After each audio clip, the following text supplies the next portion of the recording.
Friends, welcome to my YouTube channel Saraswati commerce academy. तो friends, आज हम करने वाले हैं अपना कैश बुक का लास्ट टॉपिक। ठीक है, आज हम +1 अकाउंट्स का 11 चैप्टर का बिल्कुल लास्ट टॉपिक करने वाले हैं, जो कि है हमारा पेटी कैश बुक। ठीक है, नेम से ही क्लियर हो रहा है कि पेटी का मतलब क्या होता है। कैश बुक तो आप समझ चुके हो, अभी तक हमने बहुत सारे इसके वीडियो सेशंस हम कंप्लीट कर चुके हैं। अगर आप में से किसी ने नहीं देखे हैं वो वीडियो सेशंस, तो आप डिस्क्रिप्शन बॉक्स में जाइए, आपको वहां पे क्लास 11 का 11 चैप्टर मिलेगा। वहां पे आपको प्लेलिस्ट क्रिएट हुई मिलेगी। आप वहां पे इजीली कोई भी टॉपिक जो है पढ़ सकते हैं। ठीक है, अंडरस्टैंड कर सकते हैं। आपको बहुत से टॉपिक वहां पे मिल जाएंगे। और इससे पहले भी हमने काफी सारे चैप्टर्स जो हैं, चैप्टर 1 से लेके अभी तक तो हम चैप्टर 11 तक कर चुके हैं, और आगे भी इसी तरीके से प्लेलिस्ट जो है अपडेट्स होती रहेंगी। तो आप कोई भी मतलब चैप्टर जो है इसीलिए वहां पे समझ सकते हैं। अब पेटी कैश बुक आज हम करने वाले हैं। इससे पहले तो फ्रेंड्स, अगर आप चैनल पे न्यू है तो चैनल को आप प्लीज सब्सक्राइब कर दीजिए, वीडियो को लाइक कर दीजिए और बेल आइकन को प्रेस जरूर कर दीजिएगा, ताकि आपको आगे आने वाली वीडियोस का नोटिफिकेशन मिलता रहे। ठीक है, अब पेटी कैश बुक का क्या मतलब होता है, आज हम एक तो वो डिस्कस करेंगे। इसके एडवांटेजेस क्या है, हमारे एडवांटेजेस ऑफ पेटी कैश बुक के। ठीक है, अगर हम पेटी कैश बुक को मेंटेन करते हैं तो वो क्या है, हमें पेटी कैश बुक की जरूरत क्यों पड़ी है। ठीक है, पेटी कैश बुक में कौन कौन से खर्चे आते हैं, और इसका एक प्रैक्टिकल क्वेश्चन आज हम डिस्कस करने वाले हैं इस वीडियो सेशन में। अब देखिए, पेटी कैश बुक क्या होता है। पेटी का मतलब होता है कि छोटे मोटे जो खर्चे होते हैं, आपके डेली बेसिस पे ये खर्चे होते ही रहते हैं। आपके बिजनेस में कभी कुछ हो रहा है, कभी कोई कस्टमर आ रहा है तो आप उसको चाय पानी ऑफर करते हो।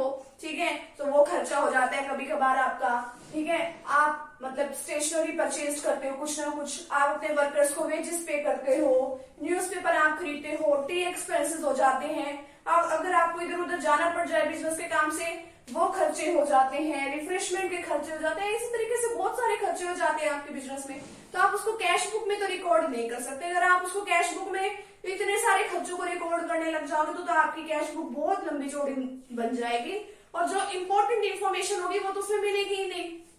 ठीक है, तो इसीलिए हम क्या करते हैं, एक पेटी कैश बुक मेंटेन करके रखते हैं। ठीक है, कि हम अगर ये छोटे मोटे कोई भी बिजनेस के एक्सपेंसेस करते हैं तो वो हम सारे उसके अंदर डाल देते हैं। बहुत इजी कंसेप्ट है ये, इसका एग्जांपल भी बहुत इजी हम करने वाले हैं। अब देखो, इसमें एक इम्प्रेस्ड सिस्टम दे रखा है आपकी बुक में। ठीक है, उसमें एक एग्जांपल है पेटी कैश बुक का। इम्प्रेस सिस्टम होता क्या है, इस सिस्टम में क्या होता है, हम अपने कैशियर को क्या देते हैं कि इतने रुपए लो।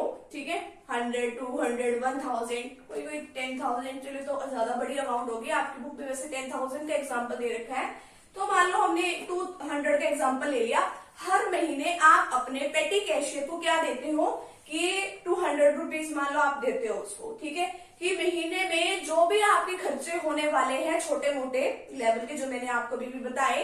ठीक है, कि आपको वो सारे खर्चे करने हैं। अब वो जो पेटी कैशियर है वो स्टेशनरी परचेज करेगा तो अपनी बुक में रिकॉर्ड कर लेगा, वेजेस पे कर रहा है वो रिकॉर्ड कर लेगा, न्यूज़पेपर है वो रिकॉर्ड कर लेगा, कार्टेज पे किया वो कर लेगा। मान लो ये सारे खर्चे ना अपने 150 के आ गए, 150 के ये खर्चे आए आपके। आपने उसको कितने पैसे दे रखे थे, कितने रुपीज दे रखे थे, 200। ठीक है, और उसने फिर भी कितने रुपए बचा दिए आपके, 50 रुपीज जो है वो फिर भी बचा दिए आपके। ठीक है, अब 50 रुपीज अगर वो उसने बचा दिए आपके, तो अब आप आगे क्या करोगे, तो आप नेक्स्ट मंथ यही प्रोसीजर फिर से चला दोगे। आप नेक्स्ट मंथ फिर से 200 को कवर कर दोगे, यानी कि 200 रुपीज फिर से वो बना दोगे। अब 200 वो फिर से कैसे बनेंगे, 50 तो आपके ऑलरेडी सेव है, 150 आप उसको फिर से दे दोगे, तो कितने हो गए दोबारा नेक्स्ट मंथ में 200। तो इसी तरीके से जो सिस्टम है वो चलता रहता है। आप इसमें छोटे मोटे खर्चे जो है करते रहते हैं। जो आपका पेटी कैशियर है वो ये सारे एक्सपेंसेस को संभालता है, ये सारे एक्सपेंसेस वो करता रहता है। नेक्स्ट मंथ फिर से आप उसको वही पैसे दोबारा से बना के दे देते हो कि हाँ भी इतने पैसे फिर से पकड़ो, और दोबारा फिर से नेक्स्ट मंथ वही काम करने लग जाओ। अब इसके एडवांटेजेस क्या है, अब देखो, saving of time and efforts of chief cashier. जो बड़ा कैशियर होता है, अब वो छोटे मोटे खर्चे संभालने लग जाएगा ना, मेन काम की तरफ उसका ध्यान नहीं जाएगा। तो पेटी कैशियर तो छोटे मोटे खर्चे संभाल लेता है। अब वो जो बड़ा कैशियर होता है, जो चीफ कैशियर होता है, वो क्या काम करता है, वो बड़े बड़े एक्सपेंसेस को संभालता है। वो तो टोटल एक्सपेंसेस दे देता है कि हमारे महीने में इतने एक्सपेंसेस हुए हैं। ठीक है, तो उसका टाइम भी बचता है, उसकी मेहनत भी बचती है। नेक्स्ट है easiness in preparing the cash book. Cash book में तो लिखने नहीं पड़ते, हम पेटी कैश बुक अलग से मेंटेन करते हैं, तो कैश बुक बनानी इजी है। टोटल एक्सपेंसेस लिख के बात खत्म कर देते हैं। कंट्रोल और पेटी एक्सपेंसेस, हम पेटी एक्सपेंसेस लिख देते हैं, ठीक है, जहां पे हमें लगता है कि हाँ भी ये वाले जो एक्सपेंसेस है ये फालतू में हो रहे हैं, हम उसको कम करने की कोशिश करते हैं। लेसर चांसेस ऑफ फ्रॉड, अब इसमें फ्रॉड के चांसेस कैसे कम होते हैं? फ्रॉड के चांसेस इसमें इस तरीके से कम होते हैं क्योंकि हम इसमें ना जो भी हमारे पास रिसिप्ट आती है कहीं से, ठीक है, या हम कोई भी खर्चा करते हैं तो सारी बातों की रिसिप्ट हमारे पास अवेलेबल होती है, तो कोई भी फ्रॉड नहीं कर सकता। नेक्स्ट सिंपल मेथड, इसके अंदर कोई स्पेशल नॉलेज की जरूरत नहीं है, कोई भी पर्सन जो है इजिली थोड़ी बहुत नॉलेज जिसको हो वो भी ये काम कर सकता है, ठीक है। और ये है हमारा पेटी कैश बुक और ये है हमारा इम्प्रेस सिस्टम। तो चलिए अब डिस्कस करते हैं हमारा प्रैक्टिकल क्वेश्चन, ठीक है। Let's start with practical question. अब स्टार्ट करते हैं हमारा प्रैक्टिकल क्वेश्चन पेटी कैश बुक का। बड़ा ही इजी क्वेश्चन है ये हमारा, हमें प्रिपेयर करना है पेटी cash book from the following transactions the impressed amount is ₹10,000। मैंने आपको अभी भी बताया था कि इम्प्रेस्ड अमाउंट क्या होती है, कि जो एक पेटी कैशियर को एक अमाउंट गिवन अमाउंट जो है वो दे दी जाती है और उसमें से छोटे मोटे जितने भी खर्चे हैं वो करता रहता है, लास्ट में जाके जितना खर्चा मतलब वो कर देता है, ठीक है, जितने पैसे बच जाते हैं वो भी ठीक है, फिर उसमें और टोटल उतनी अमाउंट मिला के उसको फिर से पकड़ा दिया जाता है। अब देखो इसमें पेड कार्टेज है, सबसे पहले ना हमें इसको कॉलम सीखना चाहिए कि कैसे बनाते हैं। अमाउंट रिसीव, जितनी अमाउंट हमें रिसीव होती है हम वो इसके अंदर लिखते हैं कि कितनी अमाउंट जो है हमें इम्प्रेस सिस्टम के अंदर मिली है, कितनी मिली है 10,000 लिख दो। ये है आगे सीएफ, सीएफ का मतलब कैश फोलियो, आप अपने कॉपी पे पूरा लिखना, ठीक है, कैश फोलियो हाफ मत लिखना। नेक्स्ट है डेट, डेट बनानी है आपने, पर्टिकुलर्स की क्या क्या खर्चा हुआ है, वीएन वाउचर नंबर, फिर है टोटल पेमेंट की आपने कहाँ कहाँ खर्चा किया है, फिर टोटल पेमेंट में ना ये आपको बताना है कि कौन कौन से मेन यही अकाउंट है आपके 3-4 अकाउंट, इसको आप याद कर लो। पोस्टेज एंड कोरियर, मान लो आपने कोई पोस्ट कराया है या कोरियर का कोई खर्चा है वो इसके अंदर लिख देना। वर्कर्स को वेजेस पे किए हैं वो वेजेस के अंदर लिख देना। कन्वीनियंस कहीं आ जा रहे हो, ठीक है, बस का फेयर है या टैक्सी फेयर है वो इसके अंदर। कार्टेज, आप बिजनेस में कुछ भी सामान इधर से उधर जो है उठवा रहे हो या कुछ भी ऐसा है कार्टेज वो लिख देना।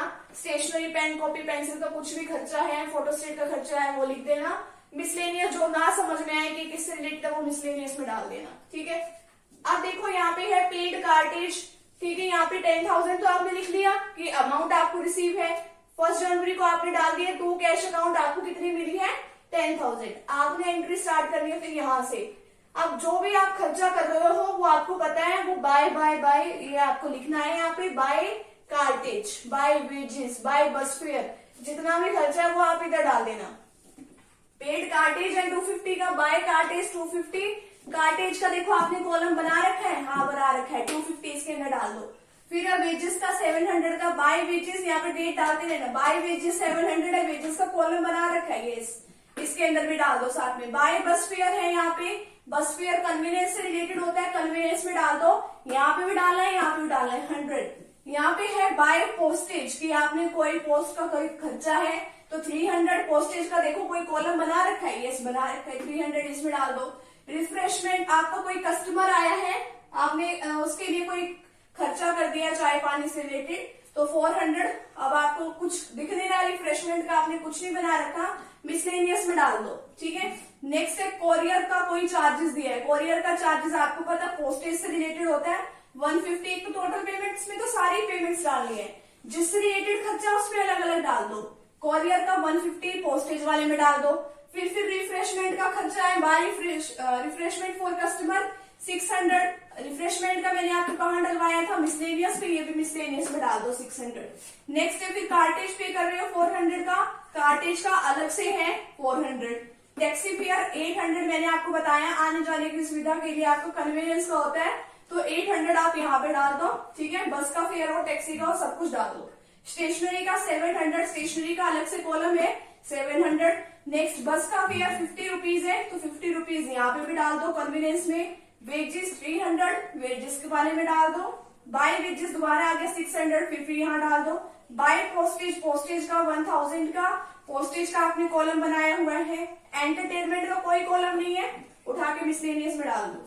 फिर है लॉन्ड्री एक्सपेंसेस 600, इसका भी कोई कॉलम नहीं है, वो यहाँ डाल दो, ठीक है। फिर बाय लॉक्स, इसका भी कोई कॉलम नहीं है, वो भी मिसलेनियस में डाल दो। सभी का टोटल कर दो, टोटल पेमेंट का आप टोटल किया 8250, इसका किया 1450, इसका 1600, इसका 950, इसका 650, इसका 700, उसका 2900। ठीक है, ये आ गई आपकी टोटल पेमेंट्स। ठीक है, अब देखो आपको 31st को फिर से बैलेंस निकालना है कि आपने खर्चा कर दिया 10,000 में से 8,250। ठीक है, आप देखो कितने पैसे बच गए 10,000 में से, इसको लेस कर दो, बचे कितने 1,750। ठीक है, किसमें से लेस करना है 10,000 में से 8,250 लेस करना है, तो ये कितना हो गया 10,000। अब आपको दोबारा क्या करना है, इस साइड में आप उसको दोबारा से क्या दोगे, अब आपके पास कितने पैसे बचे हैं 10,000 में से आपके पास बचे हैं 1,750। अब दोबारा आपको फिर से उसको कितने देने पड़ेंगे पेटी कैशियर को दोबारा 10,000 करने के लिए। अब देखो 10,000 में से लेस करोगे, ये आपकी अमाउंट आ जाएगी जो जितना आपने खर्चा किया है, यानी आपको फिर से उतनी अमाउंट पेटी कैशियर को दोबारा से वो सिस्टम चालू करने के लिए देनी पड़ेगी। तो आप उतनी अमाउंट दे दोगे और Feb 1st से यानी नेक्स्ट मंथ से आपको दोबारा टू बैलेंस ब्रोट डाउन देके आपको बैलेंस फिर से स्टार्ट हो जाएगा। ये है आपका पेटी कैश बुक का एक प्रैक्टिकल क्वेश्चन, और आगे भी इसी तरीके से आपकी बुक में 1 और 2 क्वेश्चन इसी तरीके से दे रखे होंगे। तो हमारा जो है कैश बुक का फुली चैप्टर जो यहाँ पे आज कंप्लीट होता है। नेक्स्ट वीडियो सेशन में हम 12th चैप्टर जो है सब्सिडरी बुक्स का वो डिस्कस करेंगे। तो फ्रेंड्स, अगर आप चैनल पे न्यू है तो चैनल को आप प्लीज सब्सक्राइब कर दीजिए, वीडियो को लाइक कर दीजिए, बेल आइकन को प्रेस जरूर कर दीजिएगा। तो मिलते हैं नेक्स्ट टॉपिक के साथ एंड नेक्स्ट वीडियो के साथ। Thank you very much.